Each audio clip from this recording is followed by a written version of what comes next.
Bonsoir à toutes et à tous. Voici la manchette de l'actualité de la semaine dans la MRC de Portneuf et une partie de la Jacques-Cartier. Le cinéma Alouette améliore son accessibilité grâce à d'importants travaux de modernisation. Lortie Aviation, l'excellence aéronautique de Sainte-Catherine de la Jacques-Cartier, rayonne jusqu'aux États-Unis. Deux femmes québécoises relèvent le défi du rallye Rose des Sables. Donnacona se mobilise pour la lutte contre le cancer. Cela étant dit, passons au développement des titres.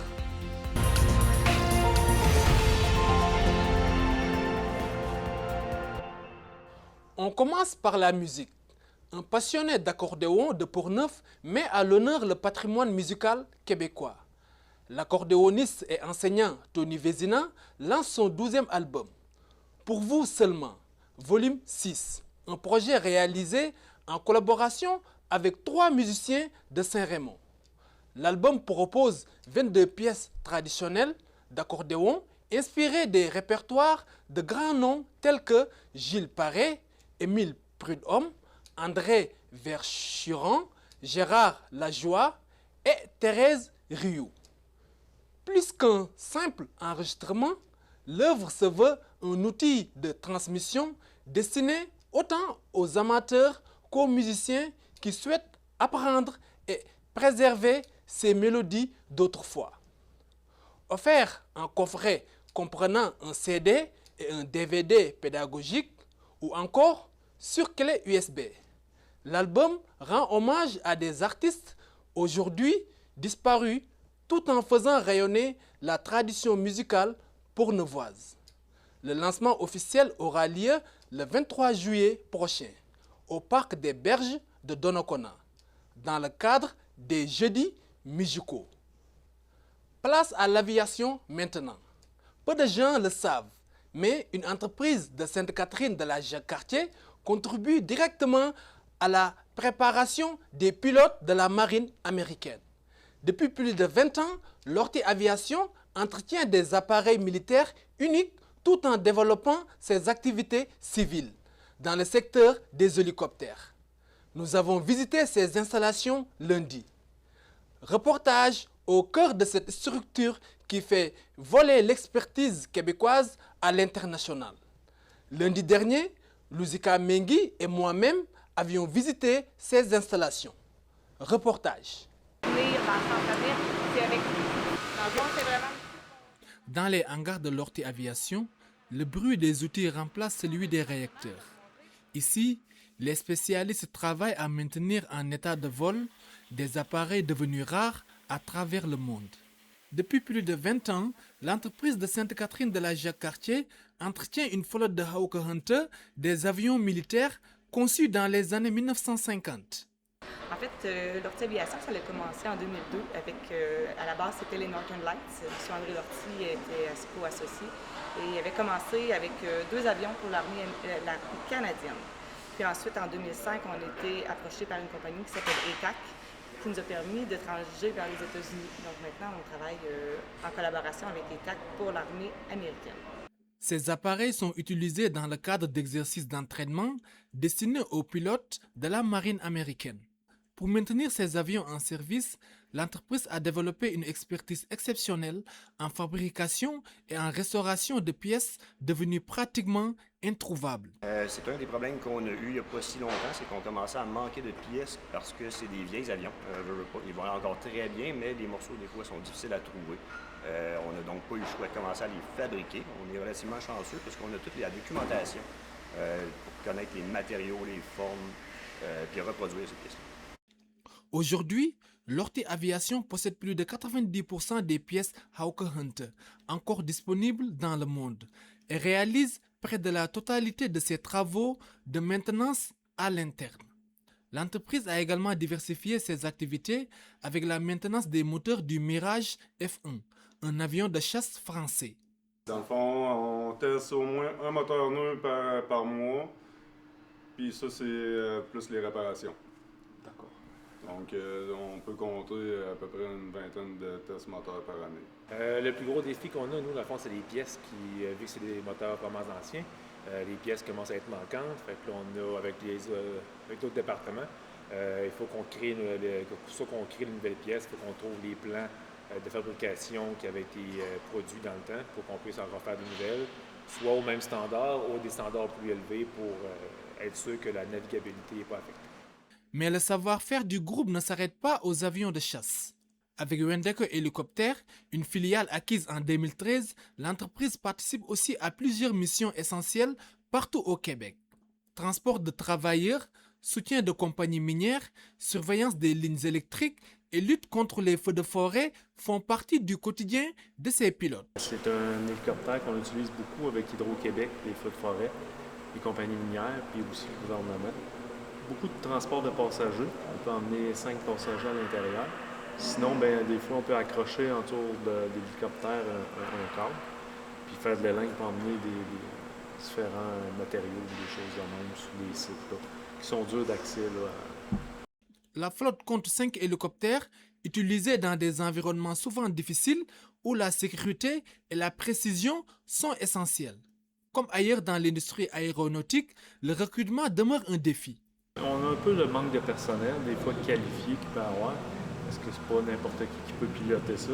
Puis c'est pas n'importe qui peut les réparer aussi. Fait qu'il y a un petit peu seulement la main-d'œuvre qui est difficile à avoir. Près d'une centaine de familles de la région vivent directement des activités du groupe, qui continuent d'investir dans la recherche, l'innovation et le développement de nouvelles compétences. Avec une flotte de 22 Hawk Hunter, 5 hélicoptères et des contrats renouvelés jusqu'en 2030, Lortie Aviation entend poursuivre sa croissance tout en consolidant son rôle de joueur incontournable dans le secteur aéronautique nord-américain. Une entreprise de Sainte-Catherine de la Jacques-Cartier qui démontre qu'en matière d'aéronautique de pointe, l'expertise régionale peut aussi s'imposer sur la scène internationale. Papa Moussa Camara, depuis Sainte-Catherine de la Jacques-Cartier, pour CJSR.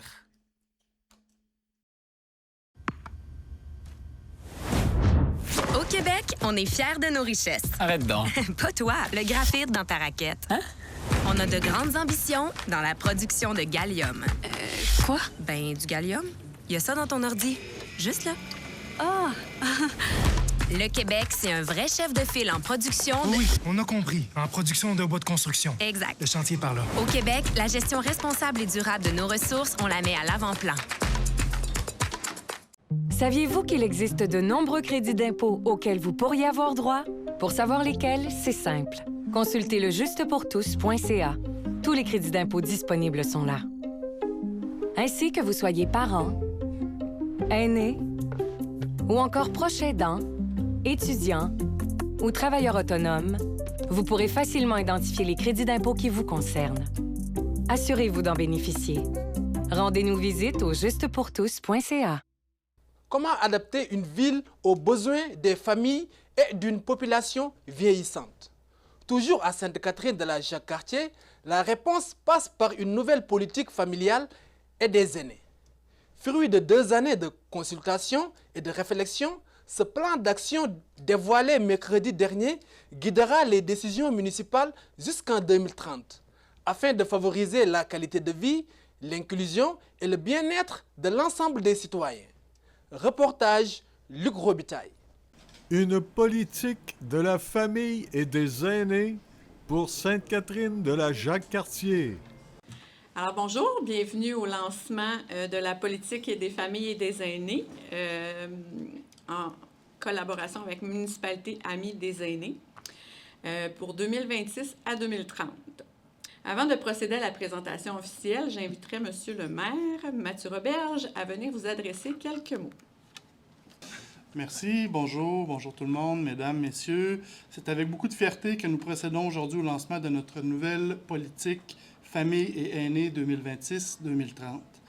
Cet exercice représente une étape importante pour notre ville.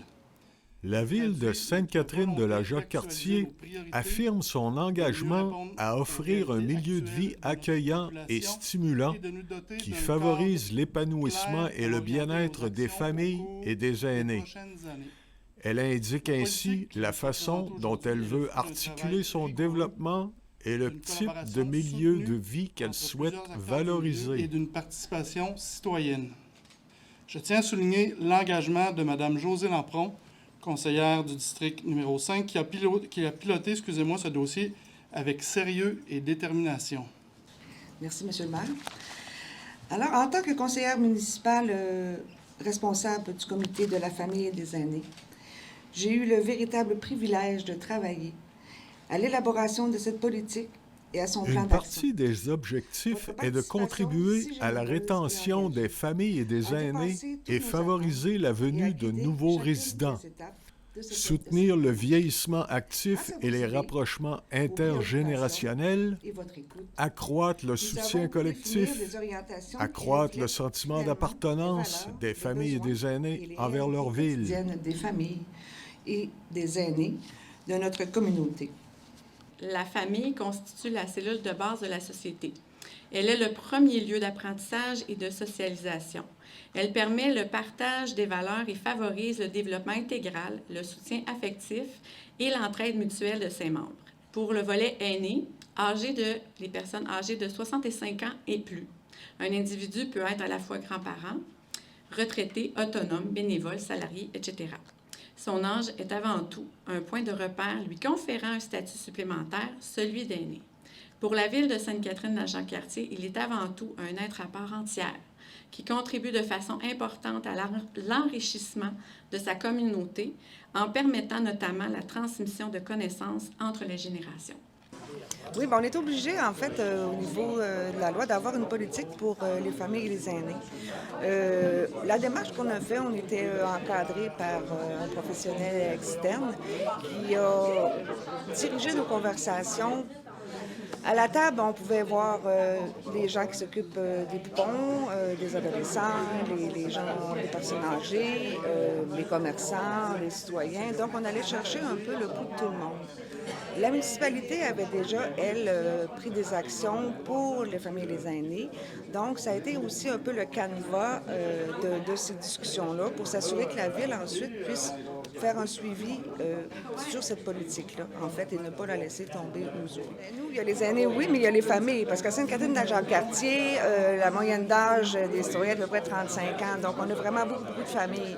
On a écouté leur doléance, qu'ils voulaient avoir beaucoup de parcs, pouvoir avoir des sentiers à l'extérieur, pouvoir vraiment profiter de la nature et de pouvoir faire des activités qui ne coûtent rien, en fin de compte, et profiter de nos installations municipales qu'on a déjà. Sainte-Catherine-de-la-Jacques-Cartier, c'est beau.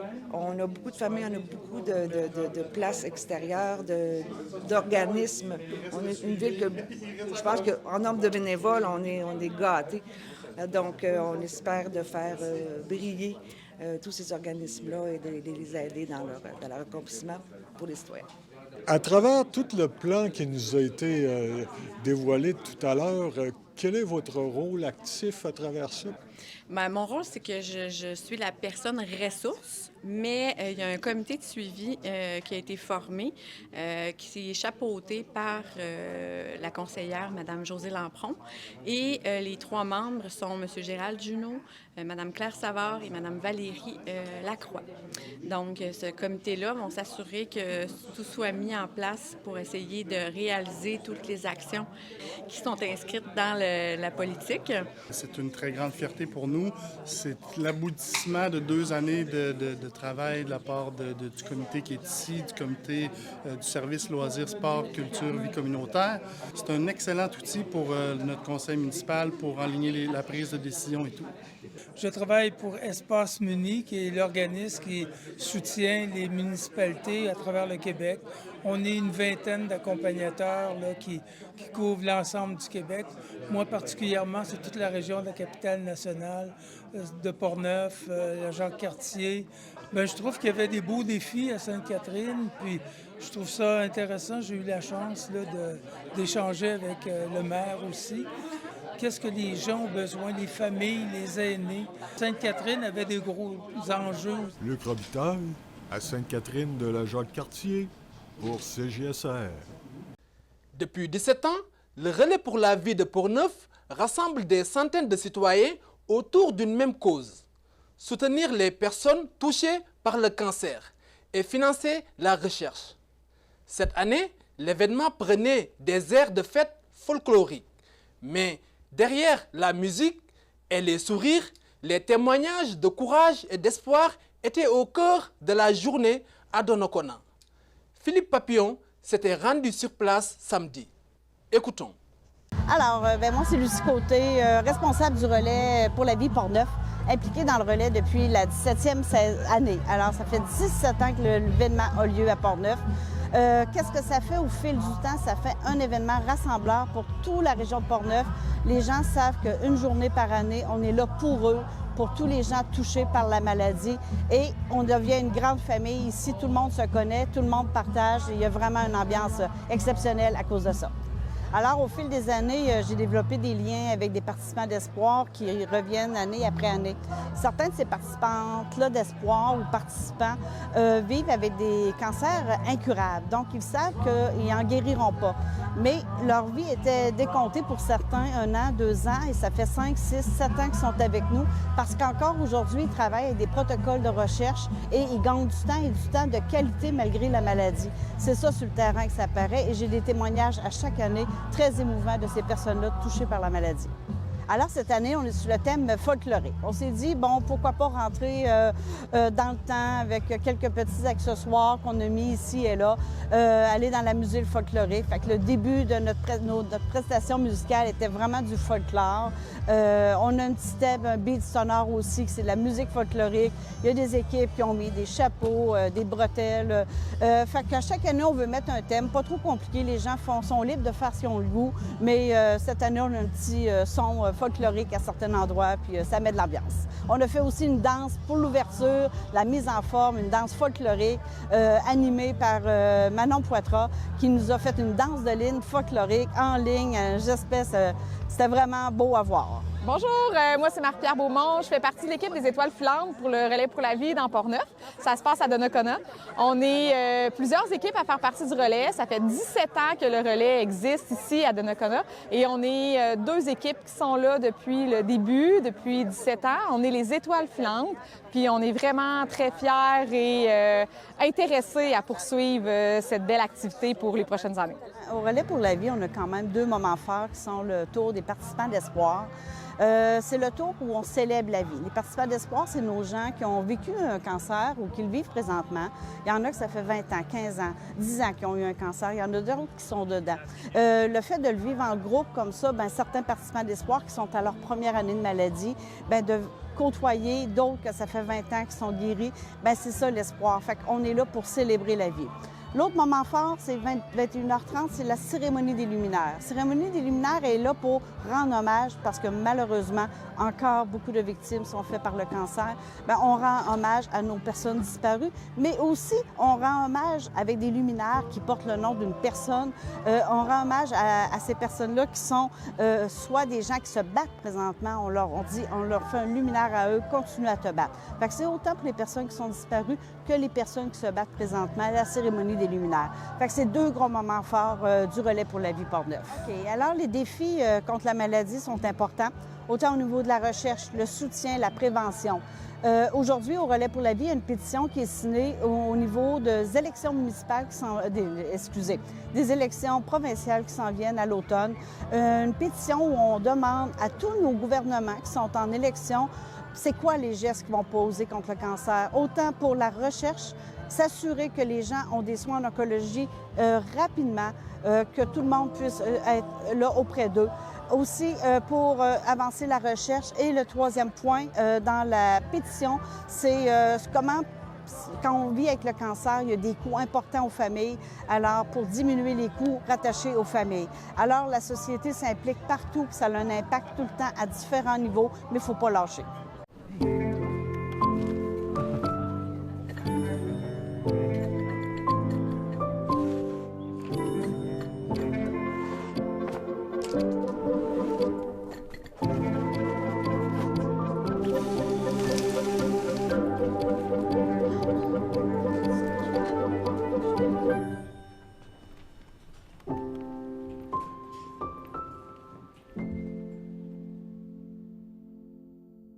Salut, c'est Pierre-Luc Fong pour parler de la Fête nationale 2026. Le 23 et 24 juin, le Québec fête en grand. On célèbre notre musique, notre identité puis tout ce qui nous rassemble. Consultez la programmation puis venez fêter avec nous autres. Puis surtout, n'oubliez pas le plus important, le petit drapeau.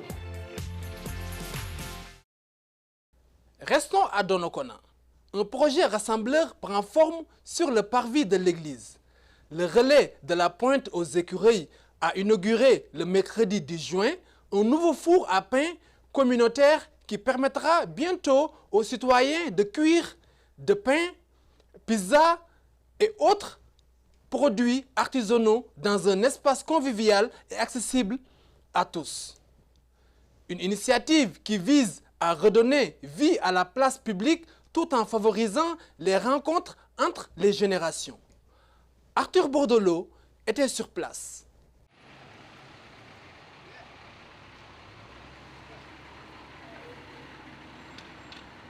On a pensé installer un four à pain. C'est cette année qu'on l'installe, mais on y avait pensé, je dois dire, depuis plusieurs années, parce qu'on voulait faire du stationnement en avant de l'église une place plus vivante. Elle est vivante les vendredis soirs des 5 à 7 sur le parvis, mais on voulait essayer de mettre en valeur cet espace-là et surtout trouver une façon de l'offrir en partage à la population. Aujourd'hui, c'est la première fois vraiment là, qu'on l'a allumé pour faire de la cuisson. Là. On a apporté du pain semi-cuit, des tartes, toutes sortes d'aliments qu'on va essayer. Mais parce que la semaine passée, on devait d'abord brûler toute la charpente. La charpente était en bois, était restée à l'intérieur. La personne qui nous l'a fait avait dit pour le transport, c'est mieux.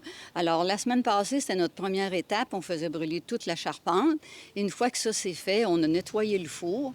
Et là, maintenant, on l'a allumé ce midi. Puis là, on a de la braise dedans. Et quand on va avoir fini au relais du meuble de travailler, on va venir faire notre première cuisson. Mais il va être là de façon permanente, vraiment, là. Parce qu'on va avoir aussi, en plus, sur la place ici, on va avoir des petites maisonnettes que des familles souches vont avoir payées, tout comme les écureuils qui sont sur les murs de l'église, là. Alors, on va avoir une boulangerie, une petite boulangerie à côté, là, du four à pain pour mettre nos instruments et mettre un peu de bois aussi, là. Mais le four à pain, ce ne sera pas seulement les membres du relais de la Pointe aux Écureuils, c'est-à-dire les bénévoles. Nous, ce qu'on veut, c'est l'ouvrir à la population. Vraiment, là, mais on est vraiment là au tout début du projet, là. On est en train d'essayer, voir, parce que si jamais on l'ouvre à la population, il faut qu'on soit capable de les informer comme il faut, comment ça fonctionne. Et je pense que avec des bénévoles, on va pouvoir par exemple, prendre des réservations, puis dire une famille, par exemple, qui dit, bon, ben moi, telle journée du mois d'août, je reçois plein de familles, plein de monde chez nous, et on aimerait ça aller faire cuire de la pizza au four à pain. Pas de problème, on prend une réservation, et ça se fait comme ça, là. Alors, c'est comme ça un peu qu'on veut ouvrir ça. Suivez le relais de la Pointe aux Écureuils sur Facebook. Et vous allez avoir beaucoup d'informations là-dessus. Ils vont vous dire quand on est prêt à l'offrir aux gens, qu'est-ce qu'on a, c'est quoi nos expériences peut-être qu'on a vécues, nos succès, nos petits échecs, là. Si vous suivez ça sur Facebook, vous allez avoir une bonne idée.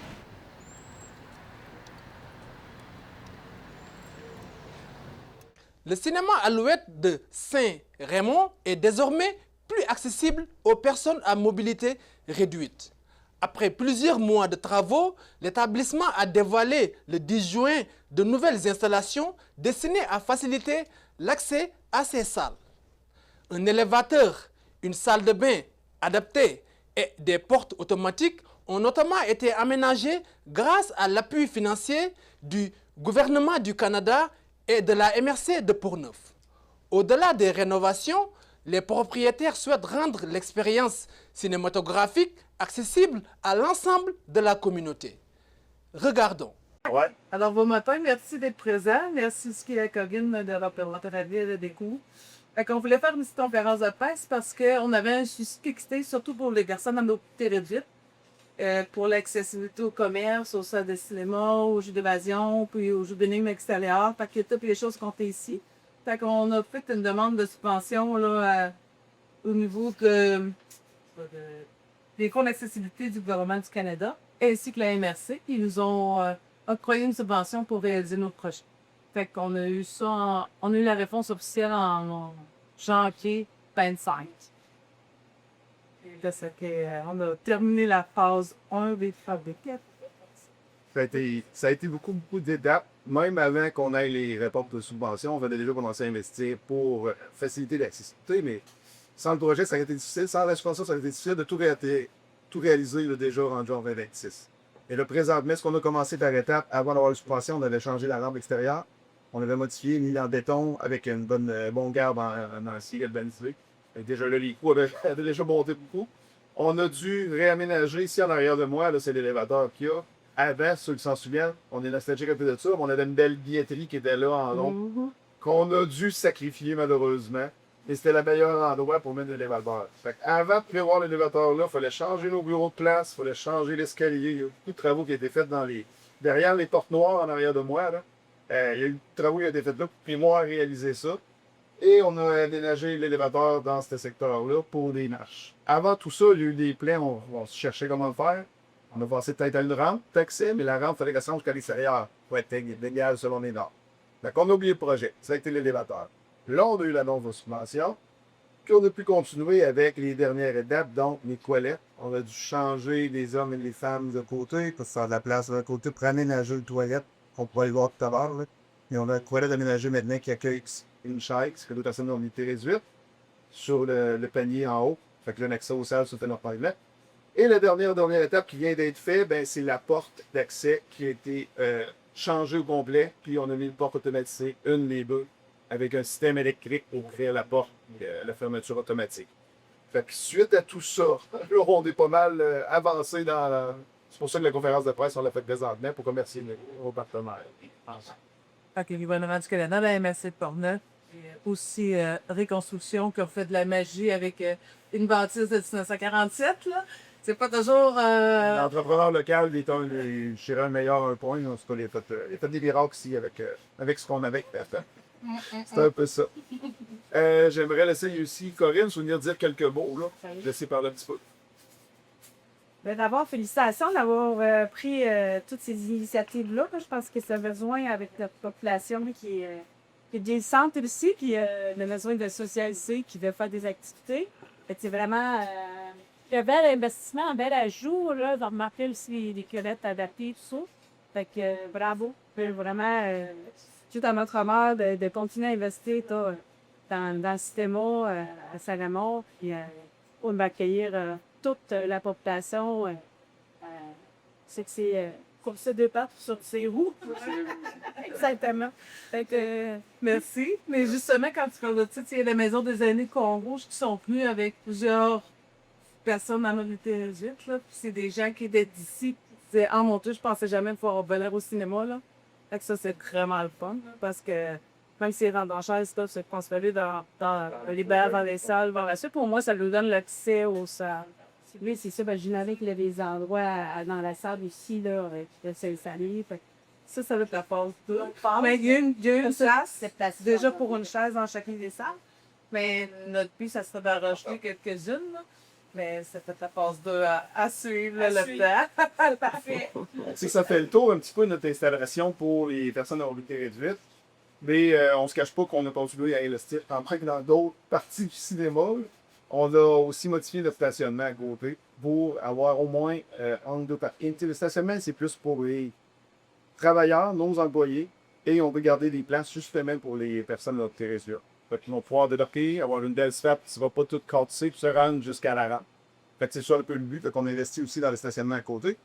Puis on fait une petite parenthèse aussi, là, parce qu'on a quoi été faire une conférence de presse là-dessus, on investit pour le système de son dans les cinémas. Dans le cinéma, on a changé les processeurs de son dans les deux salles.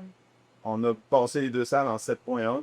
Mais pour ce qui est de la grande salle, on l'a passé au complet, toutes les amplis, tous les haut-parleurs ont été rentrés, on a rénové, on a déchangé.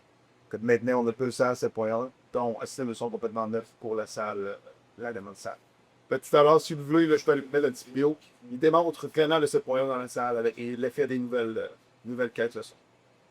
Ça fait un peu le tour de notre tendance aujourd'hui. Je sais pas si c'est pour ça que tu veux ajouter. Non, je pense pas. Mais moi, je veux juste peut-être dire que notre clientèle était vraiment patiente parce que durant la rénovation, ça devait. Des fois, il y en avait juste une qui fonctionnait. Fait qu'on a eu. C'est ça. Mais les gens étaient super compréhensifs. C'est vraiment un beau milieu. Tout le monde tout le temps de bord. C'est vraiment facile. Je vais ajouter quand même, là, les personnes ont PSV vont vérifier à l'idée qui gagne. Puis eux, s'il y a du monde qui ne demande pas, c'est bien eux autres. Parce que c'est des voyous espoirs. Ah ouais.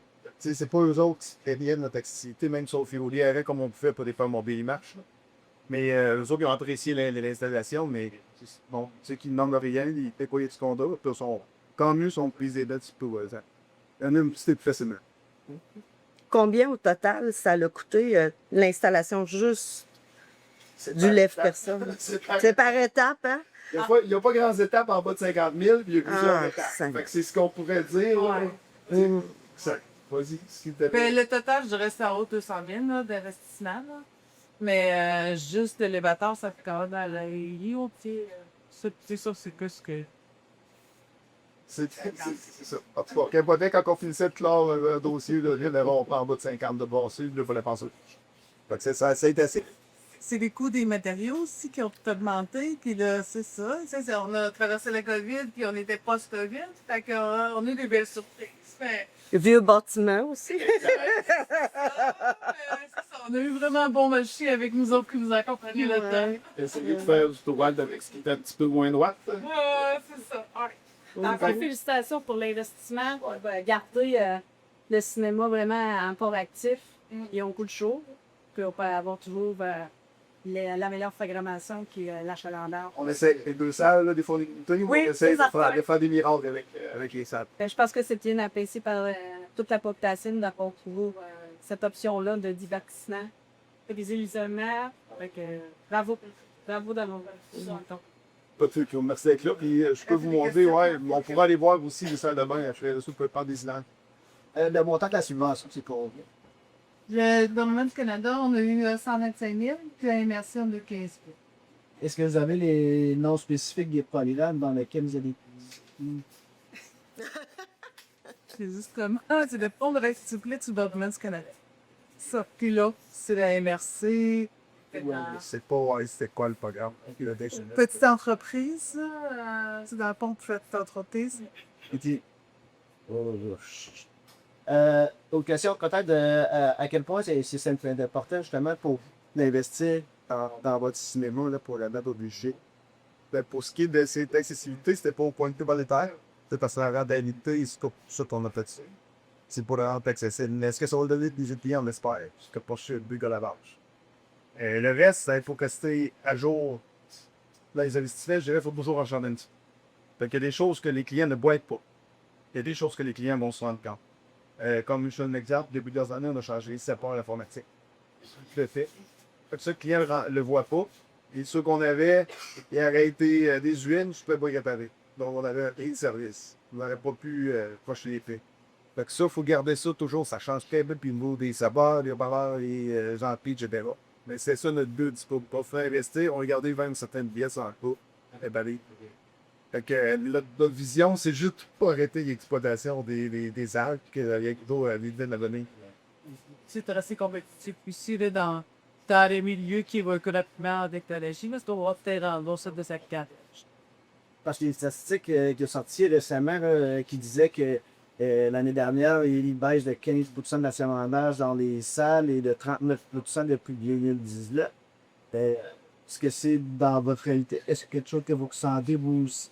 Ben, nous, on est très dépendants de la température. Fait que c'est sûr que l'été passé, il a fait très, très beau. Fait que c'est sûr qu'on a une petite baisse d'achalandage, mais quand les films sont au rendez-vous, la clientèle se dépasse, ils sont contents. Je ne sais pas notre pourcentage, mais dans cette étude-là, il y a le X en bas là, qui était non déterminé. Là. Fait que les données sont un petit peu peut-être pendant le 15-20, mais oui, une petite baisse cet été passé. Parce que l'été d'habitude, c'est la grosse période du cinéma. Avec passe pas ça. L'été d'habitude, c'est la grosse période du cinéma. Quand on a l'été qui fait beau, qu'on a le passé, tout s'inquiète pas. Il y en a qui viennent pas nécessairement un film dans l'année, ils viennent de l'été, ils disent, je reviens, il y a beaucoup de gros jours. Fait que ça, l'été passé, c'était difficile. Cette année, avec les qui s'en viennent, je pense que je suis très confiant. Je pense que ça va remonter un peu, ça va changer la donne. Pour ce qui est de 2000, de référence, c'est souvent 2019, l'année 2019 pour les chiffres. Puis on l'a atteint, les chiffres de 2019, une fois post-pandémie. Puis on y est des broches dans 2024 ici. Là, ça s'approche tranquillement. Il faut voter aussi la grève des producteurs américains qui ont été pendant un bout de ça. Tout ça devient derrière. On est confiant pour la suite. Là. C'est sûr que le cinéma, c'est pas toujours stable. Il y a des minimum qui s'en vient, je pense, les élèves.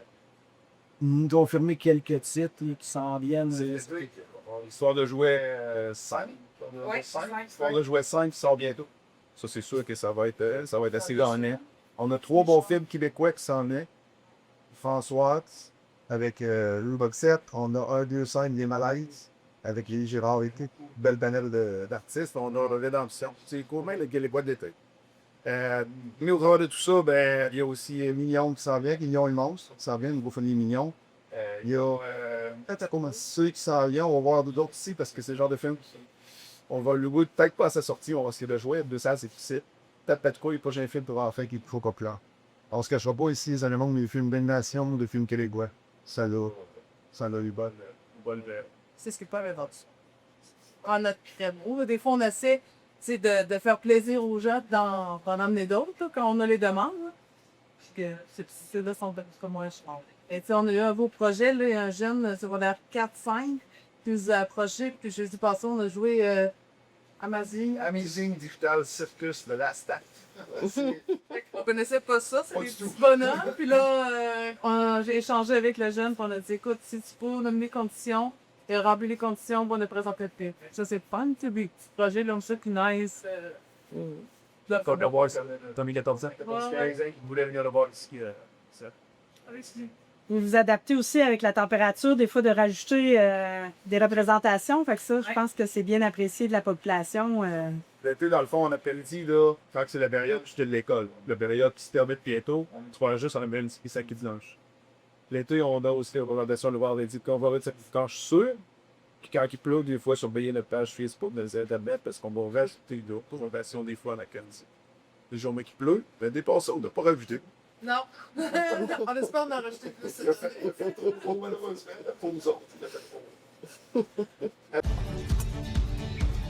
Ici, on se crée des souvenirs au fil des saisons et on vit au rythme de nos passions.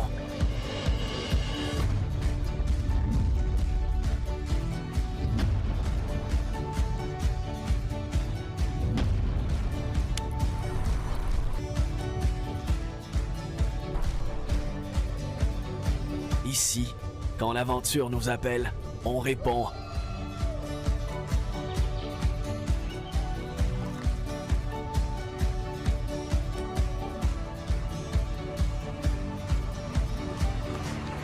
Ici, à Saint-Raymond, ma destination pour un séjour plein air réussi.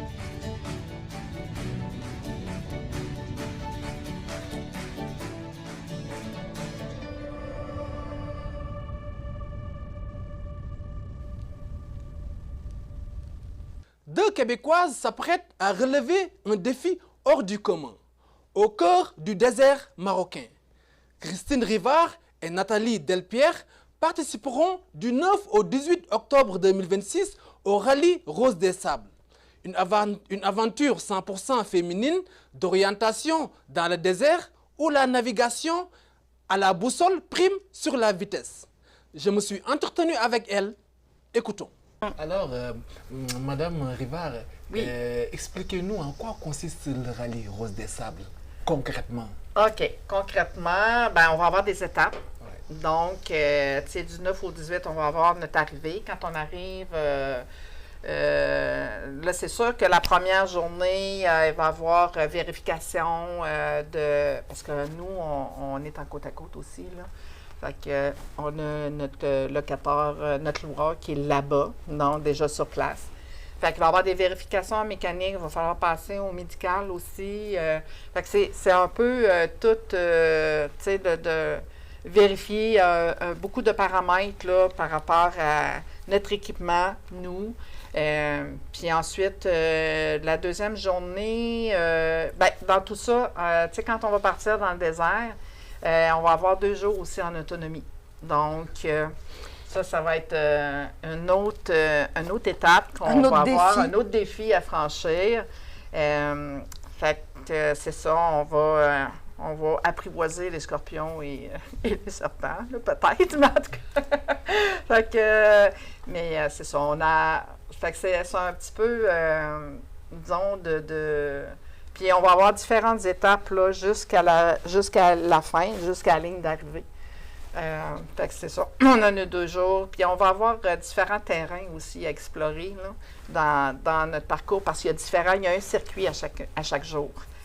Fait que, comme je disais, le défi, c'était de relever des balises virtuelles dans le désert puis de compléter notre journée. C'est sûr qu'en lisant la boussole, ça peut arriver qu'on soit capable, quand on va être un petit peu expérimenté, de bypasser, là, on va dire ça comme ça, là, pour essayer d'arriver le plus rapidement possible. Je ne sais pas si on va se faire prendre, parce qu'il reste qu'il y a des gagnants. Là, il y a une première, 2e et 3e place. Je ne sais pas si on va se faire prendre au jeu, peut-être, mais c'est ça, c'est d'explorer différents terrains du désert, du jour, c'est le jour 3, hein, je pense qu'on parle, le jour 3. Parce que la 2e journée, c'est une journée solidaire, où justement, on va échanger, parce qu'on apporte, je vais laisser Nathalie parler de...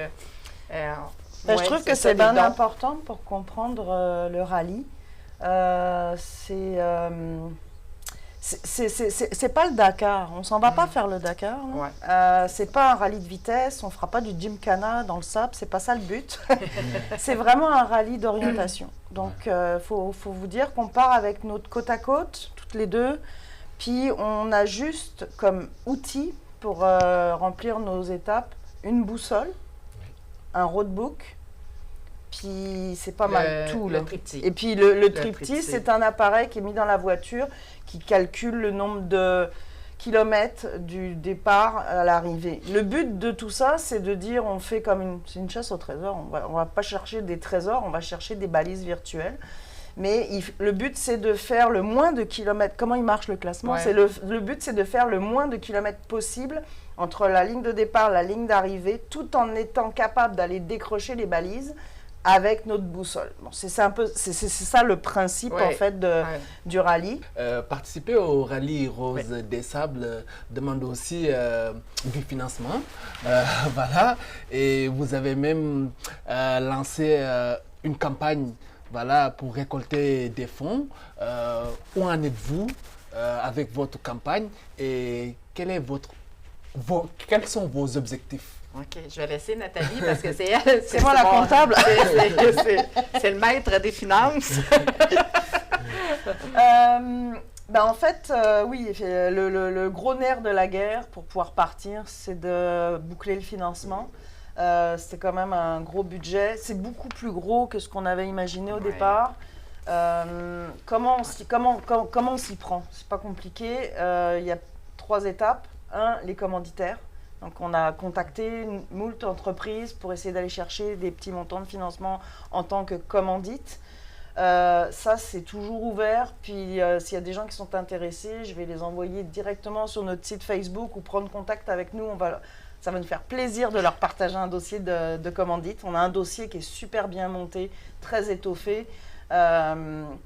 L'autre partie, c'est des activités de financement. Donc là, on organise des soupers marocains, on organise des concours de quilles, on organise... tournoi de quilles, le souper marocain qu'on a organisé. Pizzeria Paquette. Merci Pizzeria Paquette. On a des partenaires, c'est un fun.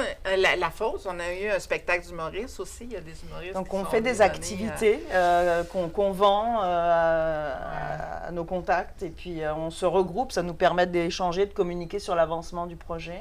Ainsi se termine ce téléjournal hebdo. Maintenant, place à la météo, suivi de votre émission Interrogé. Merci d'avoir été des nôtres et à la semaine prochaine.